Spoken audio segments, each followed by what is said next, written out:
A pleasant good morning. As we gird ourselves for the battle ahead, it is good and it is fitting that we should gather here in St. Joseph at the ancestral home of the Barbados Labour Party. These fields and hills beyond recall have always been our own. It is here at this place of extraordinary beauty that our party was founded and given the special leadership and the special purpose that has always set it apart. Over the years, this parish has been abiding in its loyalty to our party. It has given us some of the party's finest: Adams, Smith, Bolton, Cheltenham, and Marshall. But above all else, it is in places like this that the special character of the Barbados Labour Party was formed, and with it, that special sense of mission, that it is the ordinary business of this party to do extraordinary things. We gather at this annual conference with our nation mired in its greatest crisis ever. We believe and we expect that in the not too distant future, this party, restored to government, will be called upon once again to do extraordinary things on behalf of the people of Barbados.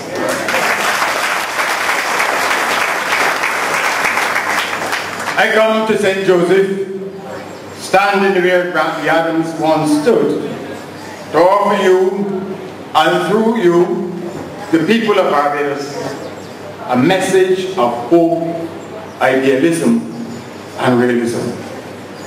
The crisis is grim, but we will face it and we will deal with it, drawing inspiration from the richest legacy of service and accomplishment known to any political institution in the Caribbean.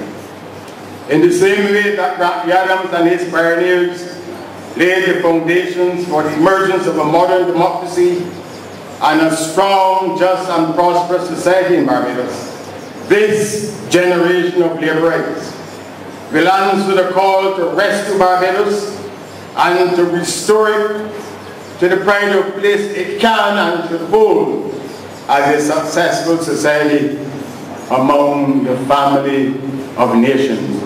We can, we must, and we will. I can speak to you with confidence on this matter, based on the manner in which we have conducted our own affairs as a political institution over the last year. It is no secret that this has been a particularly testing time for our party. There was a period when we did not have a database. I had no means of using information technology to communicate with the party or with the wider public. It was as if this party was to be silent in the age of information and communication. This deficiency has been rectified. We have rebuilt the party's information base and have established communication systems that allow us to get our message out to the public and to keep our members and our branches fully informed of all developments.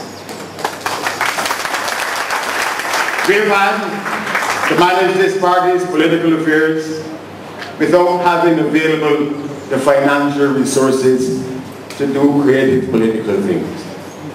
We have clawed our way back up, and with a lot of help from good and generous folk, have significantly strengthened the party's organizational capabilities. We will be ready, I assure you, for any fight ahead. We have also had to endure the provocation of political interlopers purporting to speak in the name of and on behalf of this party, attacking this party from within this does not diminish our Labour Party. It rather diminishes those who practice this malice. So we have and will continue to ignore the provocation. We have endeavored to make the things that matter in the lives of the people of Barbados and the suffering they are experiencing the sustained focus of this party in our public statements and in our representations of the people. It is not our wish that such a focus should be distracted, nor in any way diminished, nor replaced by the appearance of inter-party conflict and confusion. We have not always succeeded, but we will continue to try our very best to avoid becoming the victims of the appearance of conflict and disunity.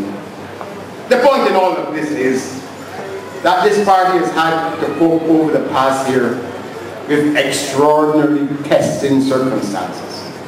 But this has simply elicited from the family of the Labour Party extraordinary responses and powerful responses as well. In 28 years of active involvement in Labour Party affairs, I have never before seen the kind of engagement and determined attention to the party's affairs by our members as has been evidenced in the last year. This is largely due to the enthusiastic support of the members of the party spread across the 30 constituency branches and their unswerving commitment to the mission of the Barbados Labour Party. This was manifested in the very timely way in which branches submitted the required information and documentation so necessary for the hosting of an efficient and effective conference, and I thank you on behalf of the party.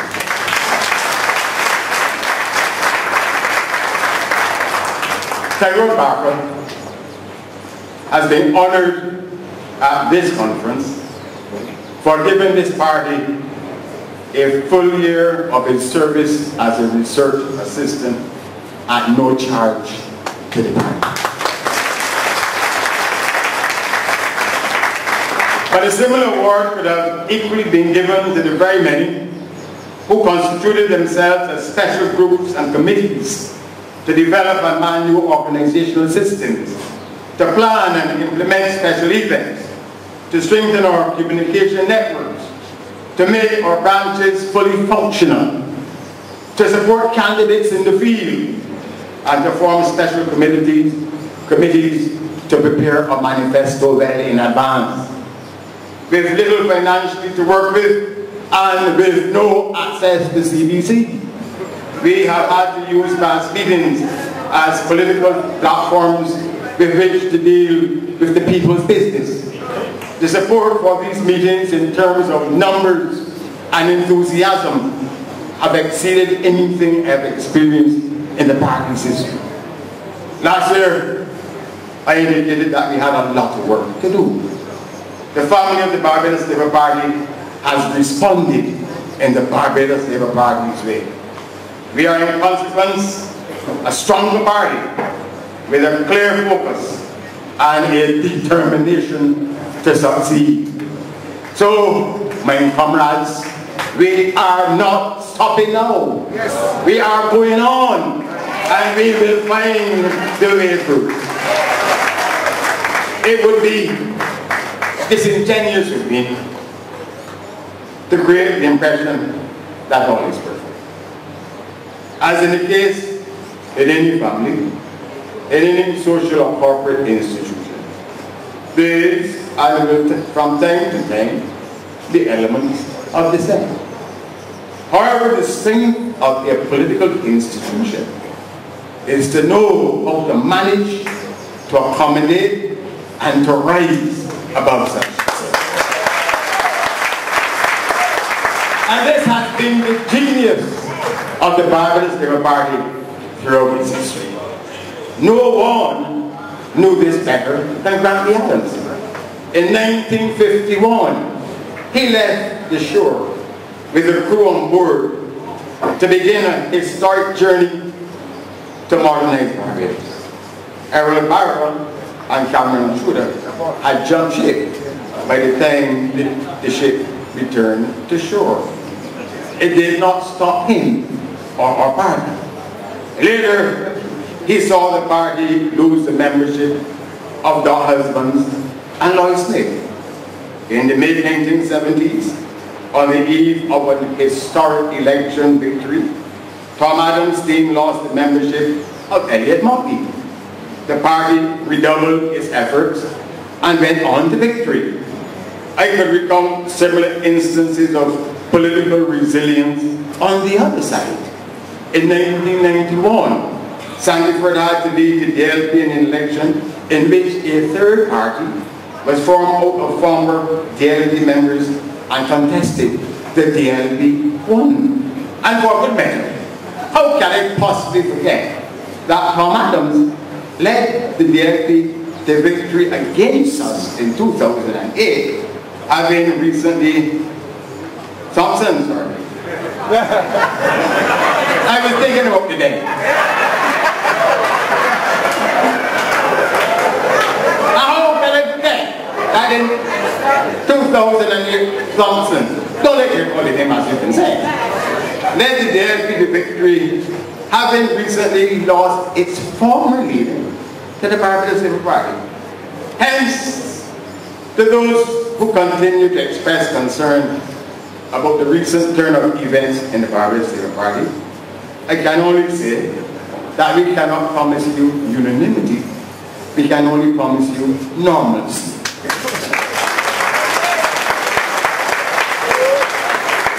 Today, our party, your party, is better organized than ever. It is as focused on the betterment of the people as it has ever been. Its component institutions are all functioning. Its capacity to think and to plan as a political institution is intact and is growing. It is renewing itself through the large number of young, enthusiastic people who are joining our ranks every month.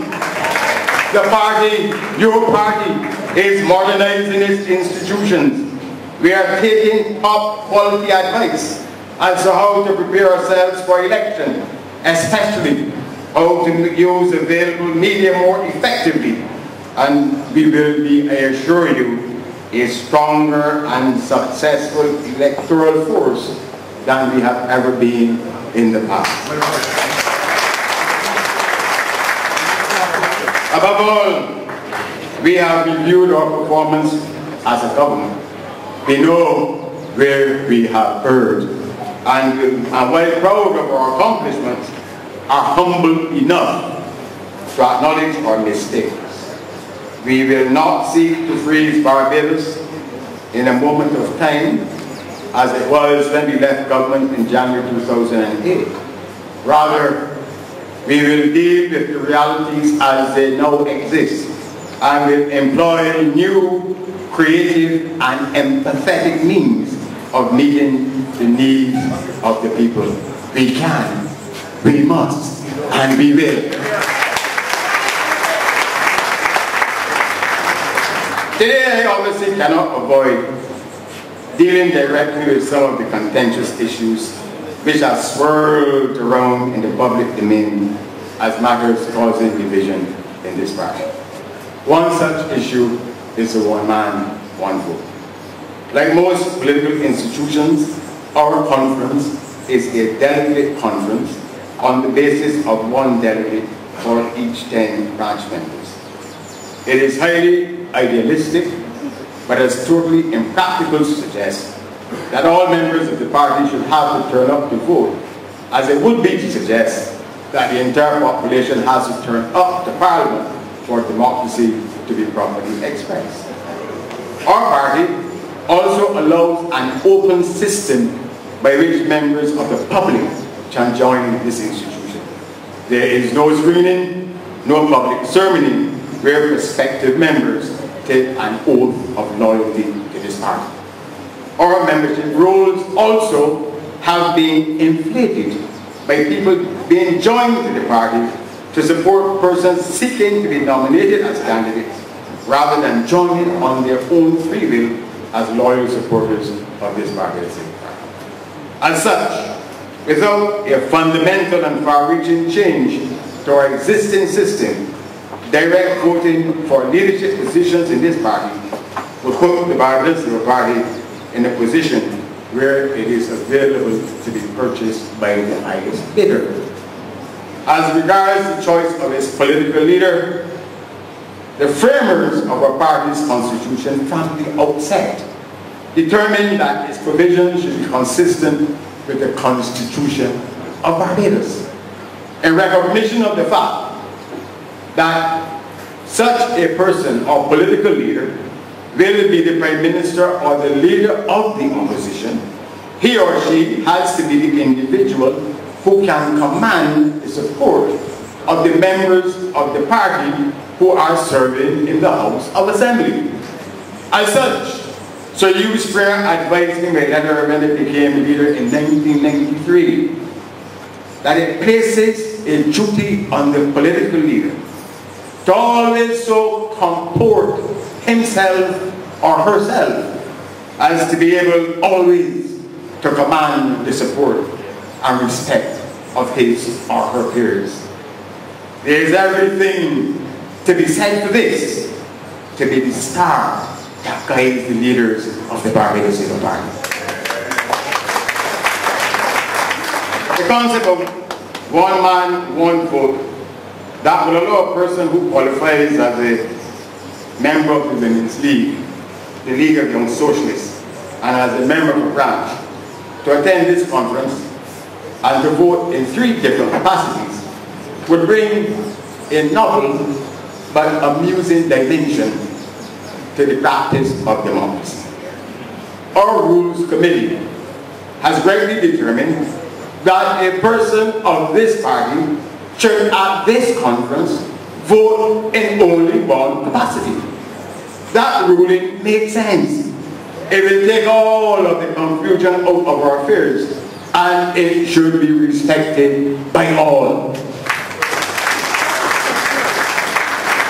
I wish also to reflect briefly today on the notion that our affairs should now be taken into a post-partisan realm, where distinctions between the party are effaced, and that we should join the BLP on matters such as the forming of committees of Parliament, especially to run the economy. I am all for supporting the BLP government if it comes forward with proposals to advance the welfare of the people. But that, my colleagues, is in the substance of things hoped for, rather than in the realm of things recently achieved. At our first press conference this year, we opened the press conference by indicating that we will support any legislative measures brought by government to stave off an attack on our offshore sector by the OECD. I have also suggested that before the government undertakes wild and crude cuts in public expenditure, it should constitute a joint commission made up of the best minds of Barbados to prepare means by which we can innovate and reform our social sector. Nothing has come of this. The truth is, colleagues, that the BLP is not interested in any form of cooperation in and out of Parliament with the Barbados Labour Party. It is interested only in the practice of party paramountcy. It is interested in the pursuit of policies that will see it use and manipulate the services of all of the institutions and agencies of the state only to advance the interests of the Democratic Labour Party. Consider its use of the CBC. And how could we, colleagues, possibly collaborate with the BLP in Parliament on the joint management of the economy? What will the BLP bring to the table as its economic inputs? Its manifesto? No. that has proven to be a hoax, incapable of forming the basis of any sensible act of implementable policies. Its medium-term fiscal strategy, that too is another hoax, which is proving also to be a terrible joke. The budget of David Thompson and Chris Sickler, they have turned out to be carefully crafted recipes for economic disaster. The advice of the governor of the central bank, dear Lord and Father of mankind, forgive his foolish ways.